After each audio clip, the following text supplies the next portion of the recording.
The laughter echoed through the restaurant, loud, careless, and full of arrogance. A group of bikers leaned back in their chairs, mocking the quiet man standing near the counter.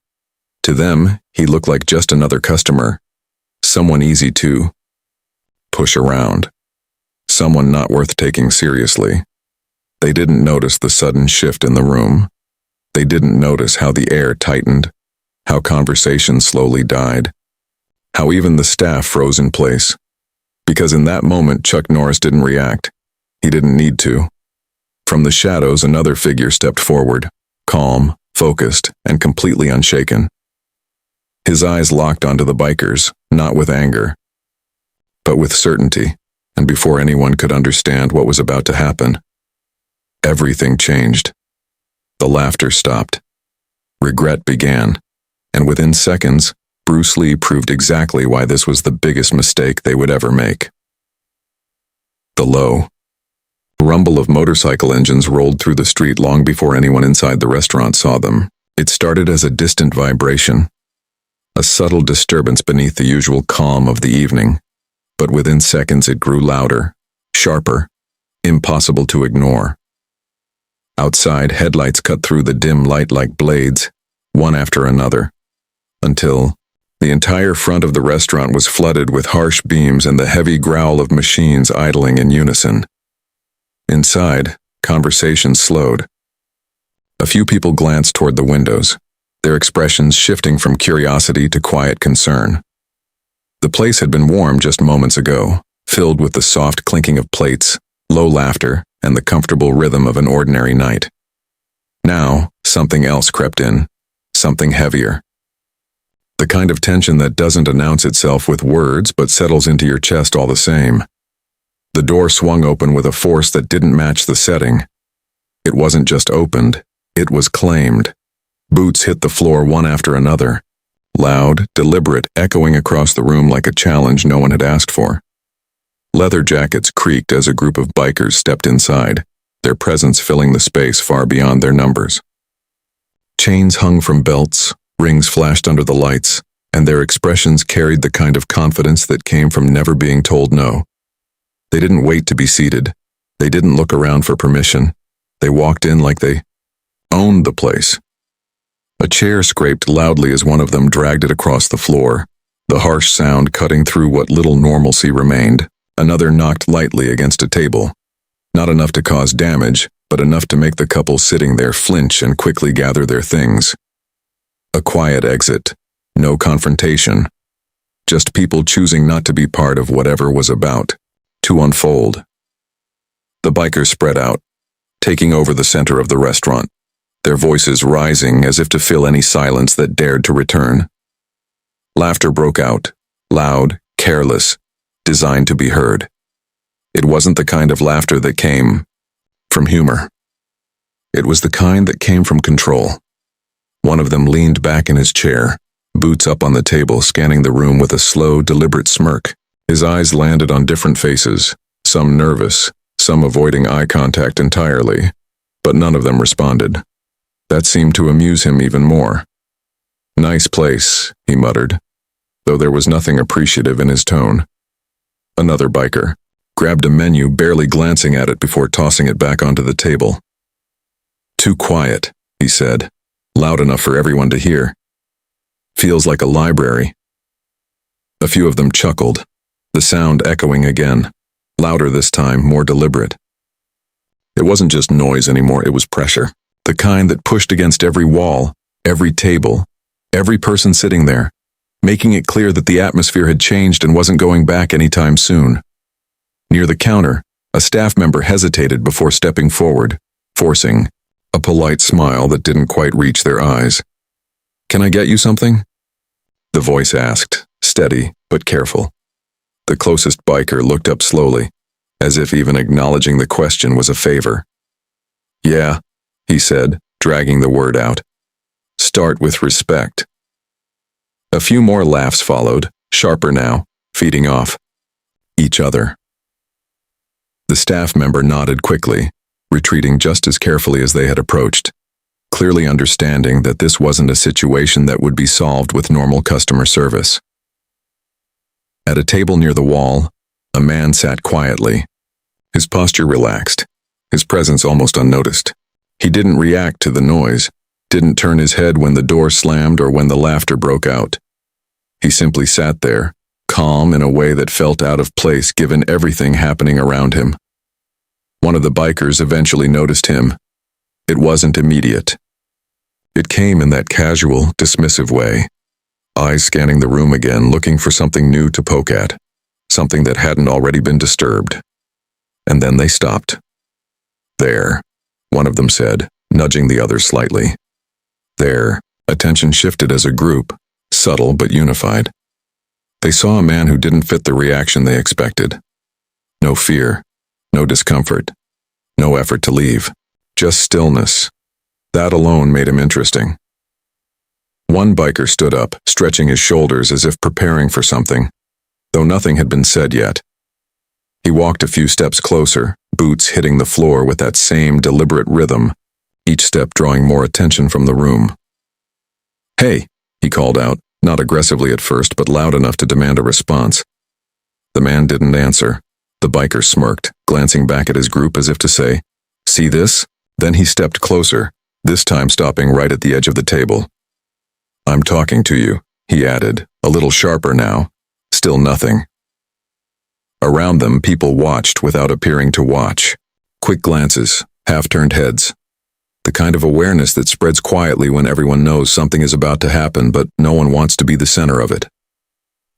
The biker tilted his head slightly, studying the man for a second longer. Then, he laughed, a short dismissive sound. "Guess he didn't hear me," he said, loud enough for the others. Another biker joined in. Or maybe he's scared. That got a bigger reaction. More laughter, louder, encouraged. The man at the table finally moved, but only slightly. Not a full reaction, not even a sign of discomfort. Just a small shift, like someone adjusting their position without giving the situation any real importance, and that bothered them because it wasn't fear, it wasn't defiance either. It was something worse, indifference. "Look at him," one of them said, circling slightly to get a better view. "Sitting there like nothing's happening." "Maybe he thinks this doesn't involve him," another added. The first biker leaned in just a little closer, placing a hand on the table, not slamming it, not yet, just enough to make his presence felt. "It involves everyone," he said quietly, though the tone carried more weight than his earlier words. Still, the man didn't react the way they expected. The biker straightened up, rolling his shoulders again, the smirk returning but tighter now, less amused. "You know," he said, turning slightly so his voice carried to the rest of the room. "People like this, they're the funniest." "Why's that?" someone called from behind him. "Because they don't realize what room they're in." More laughter followed, louder again, but this time it had an edge. Something thinner, something trying a little too hard. A glass clinked somewhere in the background. A chair shifted. Small sounds that felt amplified in the growing tension. The biker looked back down at the man one more time, as if giving him a final chance to react, to acknowledge, to do something that would fit the script they had already written in their heads. Nothing came. And in that silence, something began to change, not in the bikers, not yet, but in the room itself. The tension that had been spreading slowly now felt focused, concentrated around that one table, that one moment, because this wasn't going the way it usually did. The noise, the intimidation, the control, it was all there. But the response they expected, the fear, the submission, the reaction, it was missing, and that made everything feel unpredictable. The biker's smirk faded just slightly, replaced by something harder to read. Not anger exactly, not yet, but close enough that the difference didn't matter. Behind him, the rest of the group watched, their earlier amusement starting to shift into curiosity. They had come in expecting a certain kind of night. Easy control, easy reactions, easy dominance. But now, there was a pause, a small one, a brief one, but enough to be noticed, enough to matter. The noise didn't fade, not completely, but it changed. What had started as loud, careless laughter now carried a sharper edge, as if the bikers were trying to force the moment back under their control. Their voices rose and overlapped. Jokes, thrown out a little too quickly, reactions coming a little too loud. It was the kind of sound people make when something doesn't go the way they expected, but they refuse to acknowledge it. At the center of it all, Chuck Norris remained exactly where he was. He hadn't moved beyond that slight shift in posture. No sudden gestures, no visible tension. His hands rested calmly, his shoulders loose, his breathing steady in a way that didn't match the energy building around him. He looked like someone sitting through an ordinary evening, not someone surrounded by a situation that was slowly tipping toward chaos. That stillness didn't go unnoticed. The biker standing closest to him narrowed his eyes, studying him more carefully now. At first it had seemed like indifference, like the man simply didn't understand what was happening. But the longer he looked, the more that explanation started to feel wrong. There was awareness there. Clear, quiet awareness. Just no reaction, and that made it harder to read. "You deaf or something?" the biker asked, his voice louder this time, the humor stripped away. A few of the others shifted in their seats, their attention tightening around the moment. The earlier laughter didn't come as easily now. It was still there, but thinner, forced, like they were waiting for something more concrete to happen. Chuck didn't answer. He didn't look up immediately either. There was a brief pause, almost unnoticeable, before his gaze lifted just enough to meet the biker's presence without fully engaging. It wasn't a challenge. It wasn't submission. It was something in between. Measured, controlled, deliberate.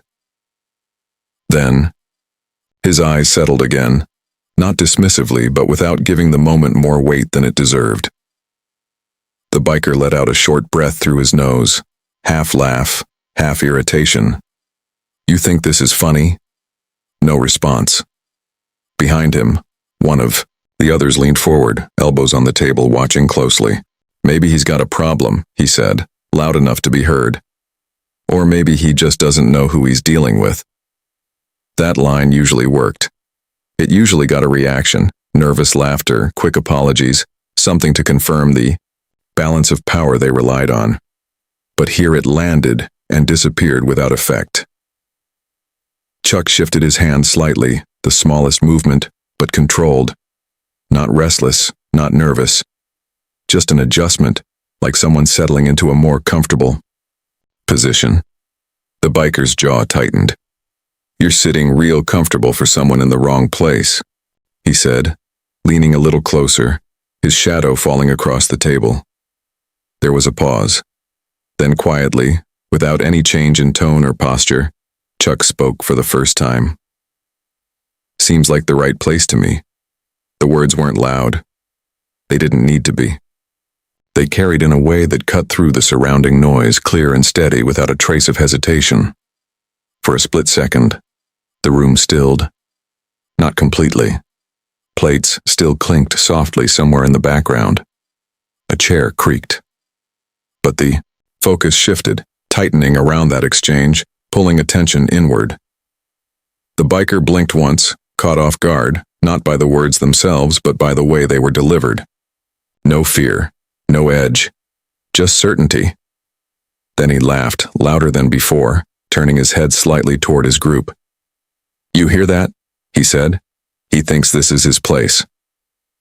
A couple of them joined in, quick to follow, but the laughter didn't build the way it had earlier. It flickered instead of spreading.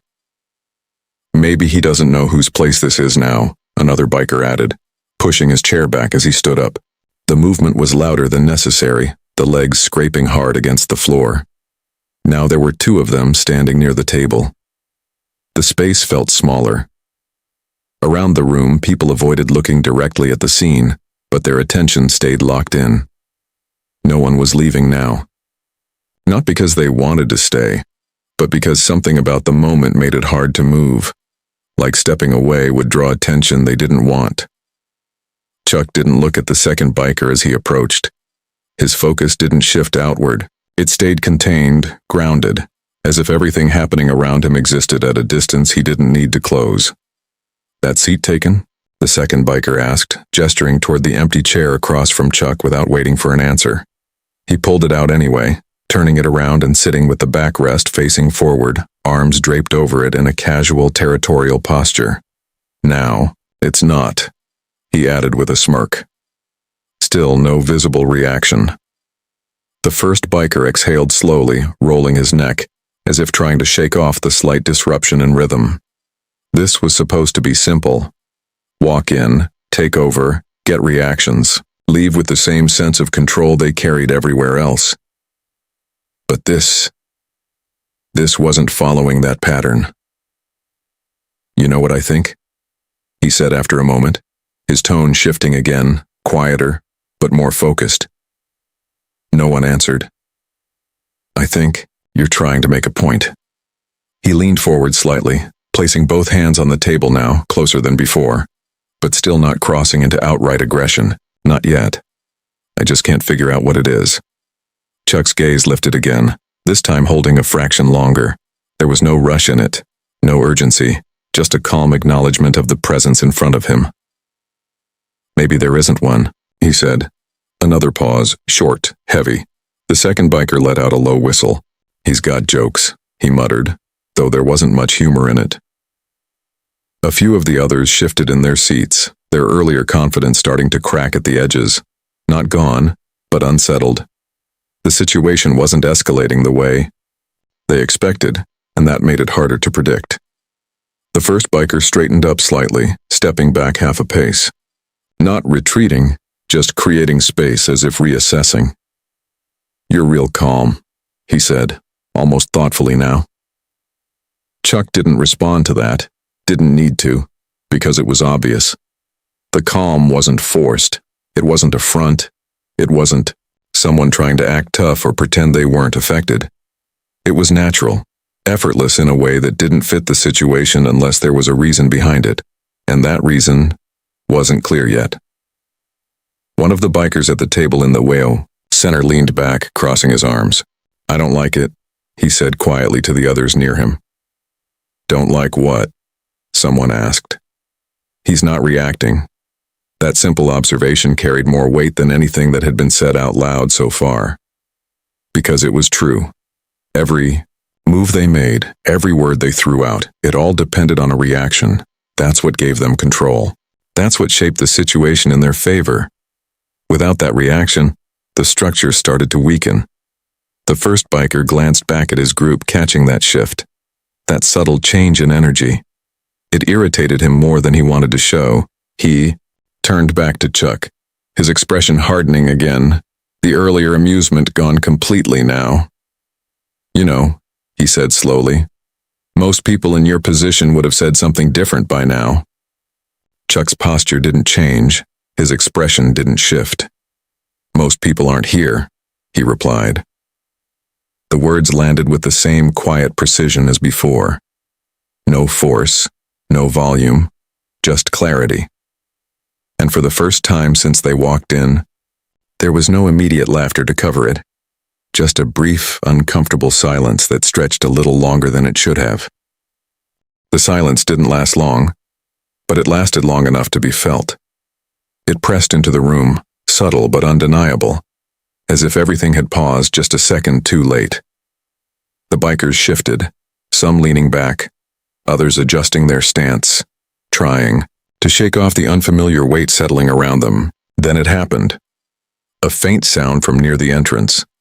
Not loud, not dramatic. Just the soft, measured tap of footsteps against the floor. At first, no one paid attention. The focus was still locked on Chuck, on the strange, unshaken calm that refused to break under pressure. But the sound came again. Slow. Controlled. Intentional. One of the bikers near the door glanced over his shoulder, more out of instinct than concern.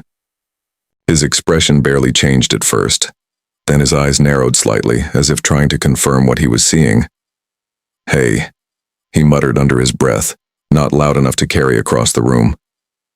Another step. This time a few more heads turned. The figure moved into clearer view, stepping out from the dimmer light near the entrance into the warmer glow of the restaurant.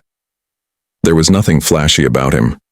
No sudden movement, no raised voice, no attempt to draw attention.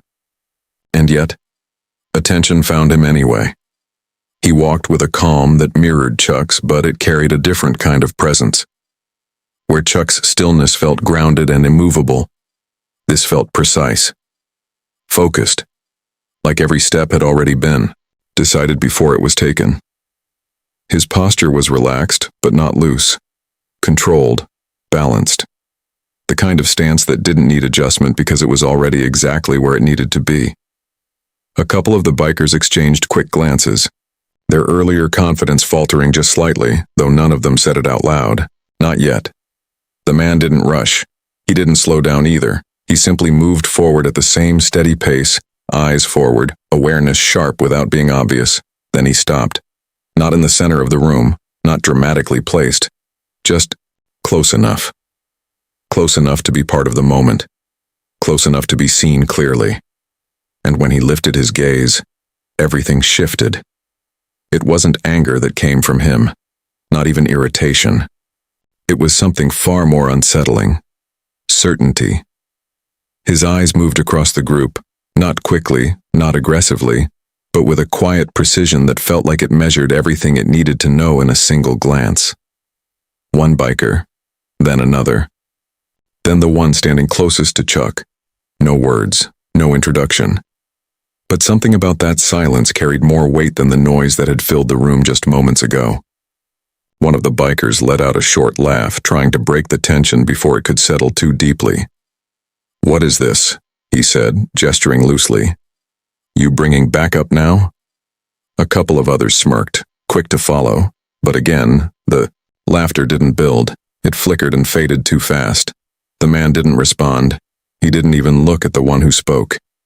His attention remained steady, focused, as if the words didn't matter enough to deserve a reaction. That made it worse. Because now there were two of them. Two men in a room full of noise who refused to play by the same rules. The biker closest to Chuck shifted his stance, turning slightly so he could keep both of them in view. His posture changed just enough to reveal it. He wasn't as relaxed as before. "You lost or something?" he asked, directing the question toward the newcomer this time. No answer, just that same stillness. The man took one small step forward, not aggressive, not rushed, but deliberate. The distance between them closed, by just enough to matter. The biker's smirk tightened. "I asked you something." For a brief moment, the man's gaze shifted just slightly, meeting his eyes. And in that instant, something unspoken passed between them. Not a challenge. Not a warning, just a quiet understanding. The kind that doesn't need to be explained. The kind that doesn't leave room for misunderstanding. The biker's expression flickered. It was quick. So quick most people wouldn't notice. But it was there. A crack. Small. But real. Behind him, one of the others leaned forward, his voice lower now. "Who is this guy?" No one answered, because no one needed to. The energy in the room had already begun to shift. The man's presence didn't demand attention. It commanded it without trying. He moved again, another step. Now he stood just off to the side of Chuck's table, not directly in front, not blocking, just positioned. Balanced, ready, but still completely calm. Chuck didn't look up this time. He didn't need to. The alignment was clear, without words. The biker standing closest to them exhaled slowly, forcing a laugh that didn't quite land. "You two think you're funny, or something?" Still nothing. No reaction, no engagement, just silence. And that silence was starting to feel louder than anything they had said before. One of the bikers at the back stood up abruptly, pushing his chair aside. "This is getting old," he muttered, though his tone lacked the earlier confidence. "Yeah," another added, but without conviction. The first biker clenched his jaw slightly, irritation building again, pushing back against the uncertainty creeping in. "You know what?" he said, stepping forward, closing the gap. "This ends now." The words were meant to take control, back, to reset the moment, to force a reaction. But before he could take another step, the man moved. It wasn't fast, not in a way that could be easily seen, but suddenly, he wasn't where he had been a second ago. He had shifted just enough, angle, position, distance, all adjusted with a precision that made it clear it wasn't accidental. It was calculated. The biker stopped. Not because he chose to, but because something told him to. Something instinctive. Something deeper than thought. The room felt tighter now, smaller, as if the space itself had closed in around that one point. The man's posture remained relaxed, but there was something new in it now. Not tension, not aggression, just readiness. The kind that doesn't announce itself, but exists fully in the moment. The biker's confidence wavered again, just for a second. Then he forced a smirk back onto his face, though it didn't quite reach his eyes. "What? You gonna do something?" The question hung there, unanswered. But the answer was already there. In the way the man stood, in the way the air around him seemed to settle into a different rhythm, in the way even the smallest movements now carried weight. Behind him, one of the bikers took a small step back, barely noticeable, but enough. Because it wasn't planned. It wasn't part of the act. It was instinct. And instinct doesn't lie.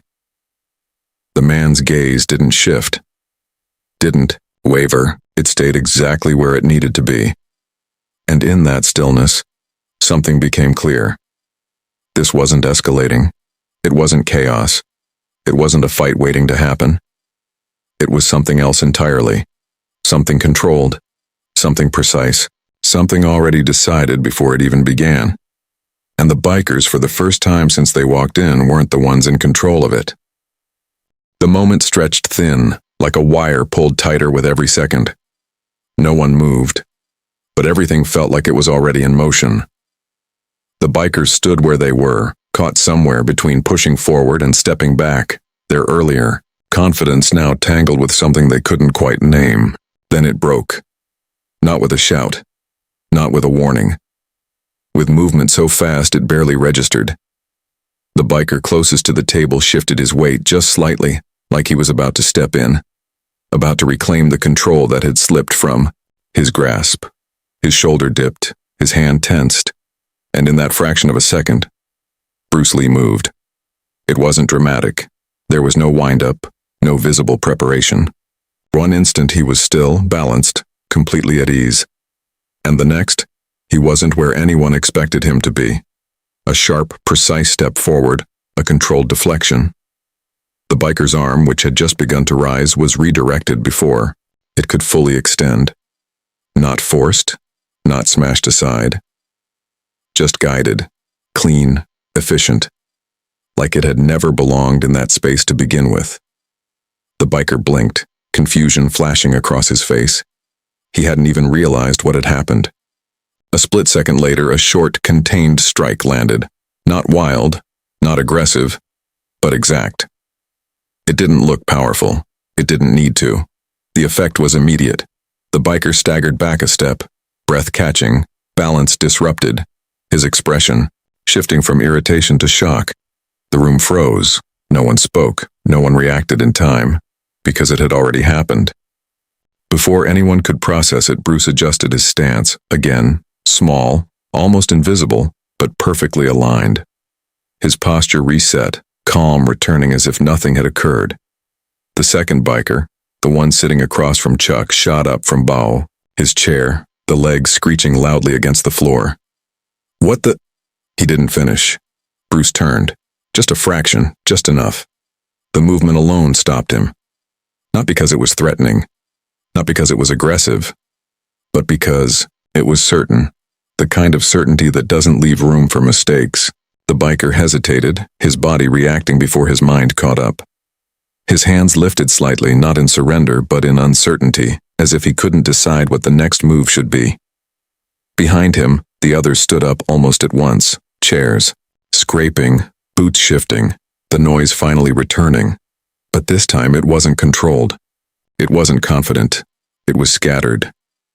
"Get him," someone shouted, though the voice lacked direction. Another biker stepped forward faster this time, trying to close the distance before the moment slipped further away. Bruce didn't rush. He didn't retreat. He stepped. A simple shift to the side, just enough to let the incoming motion pass him instead of meeting it head-on. The biker's momentum carried forward, slightly off balance, just enough for Bruce to guide it further. A hand on the shoulder, a turn of the wrist, a subtle redirection. The biker stumbled past him, unable to stop in time, crashing into the edge of a table with a heavy thud. Plates rattled, glasses tipped. But Bruce was already moving again. Not chasing, not pressing, just repositioning. Always one step ahead. Another biker lunged, more aggressive, more desperate now. His movement was wider, less controlled, driven by frustration rather than precision. Bruce met it with the same calm. A quick shift of weight, a precise block, a counter that came and went in the same breath. The biker froze mid-motion, his body refusing to follow through, his balance gone before he even understood why. He stepped back instinctively, eyes wide, trying to reset, trying to find footing that wasn't there. The room felt smaller now. Every movement carried weight. Every second stretched. Chuck Norris hadn't moved. He still sat at the table, posture unchanged, gaze steady, watching, not with concern, not with urgency, but with quiet understanding. Like someone observing something expected. Another biker circled slightly, trying to find an angle, trying to break the rhythm that had already been set. His breathing was heavier now, sharper, no longer hidden behind laughter. Bruce's eyes followed, not aggressively, not locked, but aware. Always aware. The biker hesitated. Just for a second. And that was enough. Bruce stepped in, a quick, controlled motion that closed the gap before it could be used. No wasted energy, no unnecessary force. Contact, then separation. The biker staggered, back. More from surprise than impact, his footing uncertain, his confidence slipping further with each passing moment. "Back off!" someone barked from the rear, though it sounded less like an order and more like a reaction. The group tightened slightly, no longer spreading out, no longer dominating the space. They were closer together now, their movements less fluid, their coordination breaking down under pressure they hadn't anticipated. Bruce didn't advance. He didn't need to. He stood where he was, centered, balanced, breathing steady. The fight, if it could even be called that, was already decided in the way it unfolded. Not through force, but through control. One biker glanced toward the door. Another shifted his stance, stepping back without fully committing to it. The first biker, the one who had started it, straightened slowly, his chest rising and falling as he tried to steady his breathing.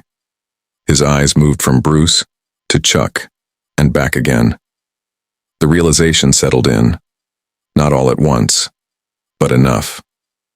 "This," he muttered, his voice lower now, stripped of its earlier edge. No one responded, because there was nothing left to say. The room had changed, completely. The noise that once filled it was gone, replaced by something quieter, heavier. Something final. Bruce didn't move forward, didn't press the advantage. He simply stood, calm, returning fully, as if the moment had already passed, as if it had never been a struggle to begin with. One of the bikers took a step back, then another. No signal, no agreement, just instinct. The others followed, slowly at first, then more clearly, retreating without turning their backs, their movements cautious, measured, uncertain. The door stood open behind them. The night outside felt different now, quieter. The engines that had once roared with confidence would sound different when they started again. Heavier, less certain. Inside, no one spoke. No one moved. Not until the last of them stepped out. And even then, the silence remained,